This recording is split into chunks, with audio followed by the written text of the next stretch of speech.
Hey everybody, I hope you're having a great, not start to your week. Seriously, it does feel like a start to your week though, just because of having Monday off. And I even worked Monday. I don't know what my deal is. I hope you're having a good Thursday. How is that? I wanted to jump in quick today to do a little Q&A. We had 4 questions submitted, so I'll go ahead and answer those. If anyone watching the replay has other questions, please feel free to drop them in. I'll give you answers as I can, and if it's a longer, drawn-out response, I will include your question in the next Q&A video. So please never hesitate to ask those questions. But I'm going to keep it short and sweet today, so let's pull these up. The first question from Dora was, how much time before the summit starts should my registration page be ready? Hi, Libby, welcome. So this is up to the way you want to do things. I like to have a draft of my registration page ready about 2.5 months before my summit starts. And I know that probably sounds crazy to you, but I really like to have my nice professional looking registration page as ready as I can have it when I pitch speakers. So that when I'm pitching speakers who I don't have a relationship with already, I can point them to this registration page and they can see that this is like a legitimate event and kind of read through the copy and make sure it resonates with them and their audience. So that's why I really like to do it that way.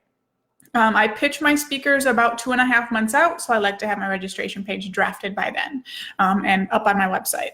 Now, as for a finalized registration page, that just has to be a few days before you open up promotion of your summit. So make sure you give yourself time to test and fix things, but it doesn't have to be finalized until you're ready to promote. Now, if you are not going to have, if you don't really want to have your registration page ready when you pitch your speakers, it's up to you. As long as it's ready by the time you open promotion, open registration for people, you're good to go. If you don't want to have that for speakers to look at, though, I do recommend having a detailed PDF or something for them to look at with all the details they'll need on your summit rather than just being vague in your pitch. So hopefully that answers that question. Let me know if you have any follow-ups. The second question was, how much time should I leave between the end of one presentation and the beginning of another for people to not feel overwhelmed? So for my summits, I do 15 to 30 minutes, depending on the length. Honestly, I think 30 minutes is kind of long because someone has to go find something else to do in between those presentations. And I'm sure you know from your own experience with yourself, if someone goes and does something, they might not ever come back. So I think 15 minutes or less is probably the best. If someone feels overwhelmed, they should stop watching videos for the day. And that's something I encourage everyone to do during my summits is I don't want you going to every single presentation and feeling overwhelmed because you're not going to take action. You're not going to do anything. You're not going to get anything from this summit. So, I try to encourage them not to go to every presentation. So I don't think you need to worry too much about that. Just do it in the way it's going to make the most sense for your schedule based on how long your videos are. So if you want your videos to be 45 minutes each, it would make sense to me for you to start each presentation like on the hour. So they would have a 15-minute break. My summit presentations are between 30 and 45 minutes. So I do mine on the hour as well. Dora's next question was, I'm planning 10 20-minute presentations per day. Dang. Should I split it into, let's say, a morning session and an afternoon session with a lunch break? Wow. First of all, 20 presentations a day, your brain might explode. I'm just going to warn you. Corey can probably speak to that. Hi, Corey. She's running her summit right now, and it is amazing.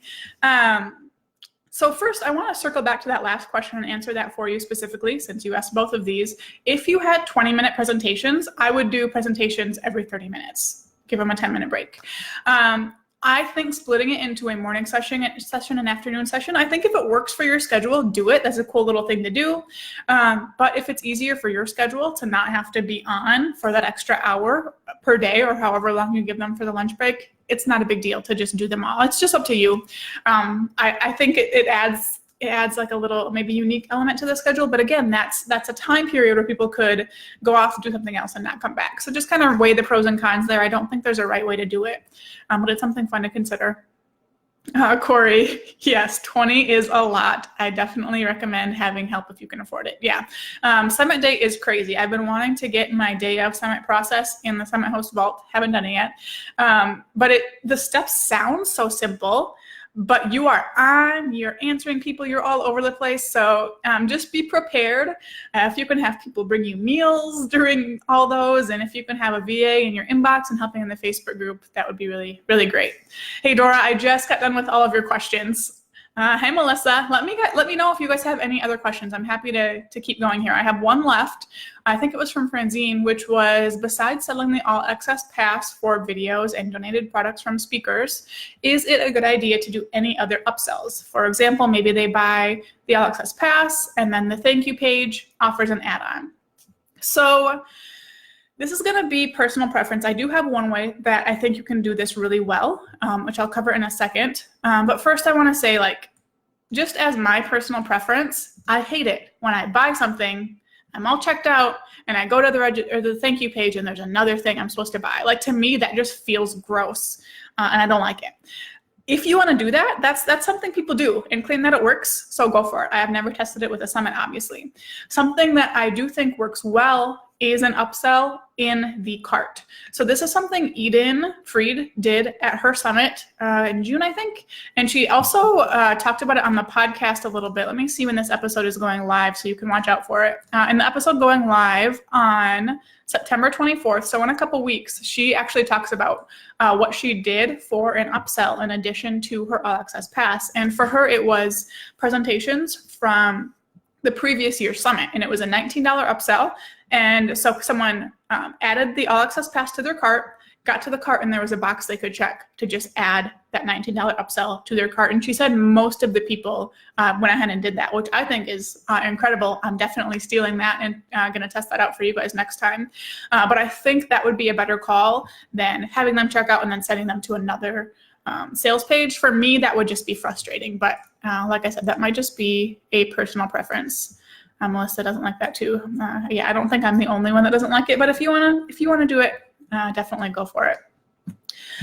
So that is all the questions I had. You guys, let me know if you have any more. But I want to give you a little intro to the new theme, or the new series that started on the podcast today, the Summit Host Hangout podcast. If you haven't listened yet, you should probably check it out. But today we started our Monetizing a Summit theme. So today an episode went live called How to Monetize a Virtual Summit. I just kind of walked through how to monetize, nice and easy.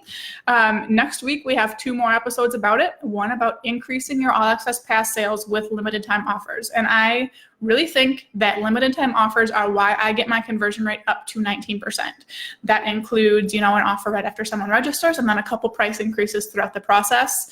And I talk about the tech I use and stuff for that. Next Thursday's episode, we'll talk about the tech I use for my All Access Pass. And then we have an episode with a guest, Zoe Linda, all about using affiliates for your summit. So there's so much good stuff coming. If you have any other monetizing questions, though, let me know. And I'll always do bonus trainings in here for you guys if there's something I didn't cover in the podcast. And we can always revisit the monetizing theme later if there's something big that I didn't hit. But that's all I have for you guys today, short and sweet. If you have any other questions, let me know. But otherwise, have a great rest of your week.